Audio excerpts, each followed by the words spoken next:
வாழ்த்துறை வழங்க தொடர் தமிழ்நாடு அரசு சேர்ந்த மாநில துணை தலைவர். தமிழ்நாடு தொழில் சங்கத்தினுடைய மாநில மைய முடிவின்படி உங்களுடைய போக்குவரத்து தொழிலாளர்கள் கடந்த 29 நாட்களாக காத்திருப்பு போராட்டமாக அனைத்து ஹோட்டல்களிலும் நடத்தி கொண்டிருக்கிறார். அதை ஆதரிக்கும் விதமாக இந்த அரசுக்கு நாம் எதிர்ப்பை தெரிவிக்கும் விதமாகவும் தொழிற்சங்க மரபுபடி நாம் இன்னைக்கு இந்த ஆர்ப்பாட்டத்தை தமிழகத்தில் இருக்கக்கூடிய அனைத்து வட்டங்களிலும் நடக்கும். தொடர்பில் எப்படியும் பேசின மாதிரி ஆக்சுவலி அவங்களுக்கும் நம்மளுக்கும் தனித்தனியான கோரிக்கைகள்லாம் எதுவுமே இல்லை. பாத்தீங்கன்னா பழைய பென்ஷன் நமக்கும் வேண்டும், போக்குவரத்து தொழிலாளர்களுக்கும் வேண்டும். அதே மாதிரி இன்னைக்கு பாத்தீங்கன்னா டிஏ நாம வாங்கிட்டு இருக்கோம். ஆனா இதே வரைக்கும் அவங்களுக்கு டிஏ வந்து அதிகமாகவும் கூட கொடுக்காம இன்னைக்கு வரைக்கும் வச்சிருக்காங்க. அதே மாதிரி அவங்க ரிட்டையர்ட் ஆகும்போது அவங்க பென்ஷன் எழுதுங்களா, ஆனா பென்ஷனை கொடுக்காம நிப்பாட்டி கேட்டா போக்குவரத்து துறை நஷ்டத்துல போயிட்டு இருக்கு அப்படின்னு சொல்லிட்டு நீதி சொல்லிருக்காங்க.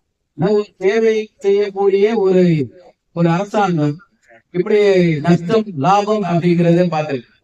இன்னைக்கு தனியார் மயம் என்ற எண்ணத்தில் இன்னைக்கு அரசு அலுவலகங்களிலும் பொதுத்துறை நிறுவனங்களையும் தனியார் மயமாக அது ஒன்றிய அரசாக இருக்கட்டும் இல்ல மாநில அரசும் அந்த செயல்பாடுகள் மட்டும் ஒற்றுமையாக இன்னைக்கு செயல்படுது. நம்ம ஏற்கனவே போக்குவரத்து துறையில தனியார் மயமாக்குவதால் என்ன பிரச்சனை வரும் தெரியும்.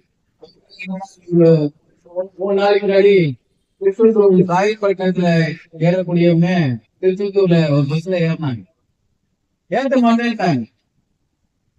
நாங்க ஒன்லி ஏற்றுவோம், திருச்செந்தூர் காயல்பட்டினத்துக்கு ஏற்ற மாட்டோம் அப்படின்னு சொல்லி அந்த தனியார் பஸ் ஓனர் சொல்லி ஓனருடைய போன் நம்பரை கொடுக்குறாங்க அங்க இருக்கக்கூடிய பொதுமக்கள்.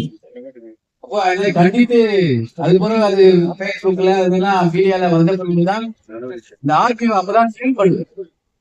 அதுக்கு ஆனா இது வரைக்கும் அதுதான் நடந்துட்டு இருக்கு. ஒவ்வொரு இடங்களையும் தனியார் மையமாகனா என்ன பிரச்சனை வருங்கிறது பொதுமக்களாக நாமும் அதுல சார்ந்திருக்கிறதுனால அதை தெரிந்து கொள்ள வேண்டும். இப்போ இந்த மாதிரி தனியார் மையம் ஆனால் என்ன நடக்கும், ஒவ்வொரு காலகட்டத்திலையும் ஒவ்வொரு துறையிலும் அதற்கான செயல்பாடுகளை தனியார் மையமாக இன்னைக்கு ஆதாரோடைய இசையை நம்மளுடைய இசையை இன்னொருத்தர் கையில வச்சிருக்காங்க. விப்ரோ நம்மளுடைய என்ன சம்பளம் வாங்குறோம், நம்மளுடைய பேன் கார்டுல இருந்து எல்லாமே விப்ரோ கம்பெனிக்காரன் கையில வச்சுட்டு இருக்காங்க. இப்ப அது தனியார் மயமான நாளைக்கு எதுக்கு வேணாலும் எப்படி வேணாலும் வரும். இடையில ஒரு படத்துல கூட அதெல்லாம் காட்டுவாங்க, சர்டிபிகேட் எடுத்து என்னெல்லாம் பண்றாங்க நம்மளுடைய ஸ்கூல் சர்டிபிகேட். இப்போ தனியார் மயமானால் அவர்களை நாம் கேள்வி கேட்க முடியாது அப்படிங்கிற சூழலை நம் புரிதலோடு தான் பார்க்கணும். நம்ம இன்னைக்கு இருக்கக்கூடிய இன்னைக்கு பாத்தீங்கன்னா அவங்களுடைய பிரச்சனைகள்